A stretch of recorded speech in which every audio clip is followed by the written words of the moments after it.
ಹೇಳಿ.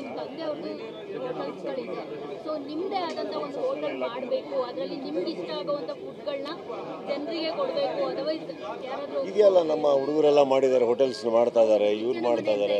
ನಿಮ್ಮದೇ ಆದಂತ ಒಂದು ಹೋಟೆಲ್ ಅದಕ್ಕೆ ಅದರಲ್ಲಿ ಹೆಸರೆಲ್ಲ ಇದೆಯಲ್ಲಮ್ಮ, ನಮ್ದು ಏನಿದೆ ನಿಮ್ಮ ಫೇವ್ರೆಟ್ ಫುಡ್ಸ್ನ ನಾವು ತಿನ್ನಬೇಕು ಅಂತ ನಮಗೂ ಇಷ್ಟ ಇರುತ್ತಲ್ವ ಸರ್? ನಮ್ಮ ತಂದೆಗೆ ಒಂದು ಭಾಳ ಆಸಕ್ತಿ ಇದ್ದಿದ್ದು ಒಂದು ಹೋಟೆಲ್ ವ್ಯವಹಾರ. ಆ್ಯಂಡ್ ಮಾಡಿದ್ರೆ ಆ ಹೆಸರು ಉಳಿಸೋಂಗೆ ಅದ್ರ ತಕ್ಕಂತೆ ಆ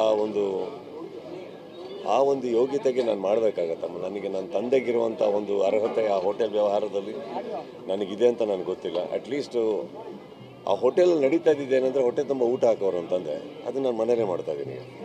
ಸೊ ಅದರಿಂದ ಸಾಕು. ಇನ್ನು ಮಿಕ್ಕಿದವರೆಲ್ಲ ಗೆಳೆಯರು ಮಾಡ್ತಾ ಇದ್ದಾರೆ, ಸಾಕು.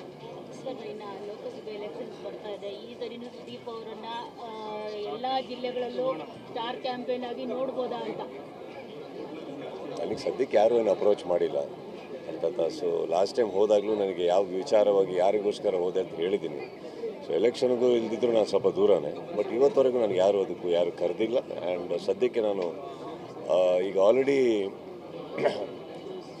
ಫ್ಯಾನ್ಸ್ ಆಗಲಿ ಫ್ರೆಂಡ್ಸ್ ಆಗಲಿ ಮನೆಗೆ ನುಗ್ಗಿ ನನಗೆ ಹೊಡೆದಿಲ್ಲ ಅಷ್ಟೇ. ಈ ಕ್ರಿಕೆಟ್ ಅಂದ್ಕೊಂಡು ನನಗೆ ತಮಾಷೆ ಮಾಡ್ಕೊಂಡು ಕೂತಿದ್ದಾರೆ. ಇನ್ನು ಮತ್ತೆ ಶೂಟಿಂಗ್ ಬಿಟ್ಟು ಎಲೆಕ್ಷನ್ಗೆ ಹೋದರೆ ಮೋಸ್ಟ್ಲಿ ಏನೋ ಹೆಚ್ಚು ಕಮ್ಮಿ ಆದರೂ ಆಗೈತೆ. ಅಲ್ಲಿ ಮಟ್ಟಿಗೆ ತಳ್ಳೋದು ಬೇಡ. ಇನ್ನೊಂದು 15-20 ದಿನ ಶೂಟಿಂಗ್ ಬ್ಯಾಲೆನ್ಸ್ ಇದೆ, ನಡೀತಾ ಇದೆ. ಅದು ಮುಗಿದ್ರೆ ಮ್ಯಾಕ್ಸ್ ಮುಗ್ದೋಗುತ್ತೆ.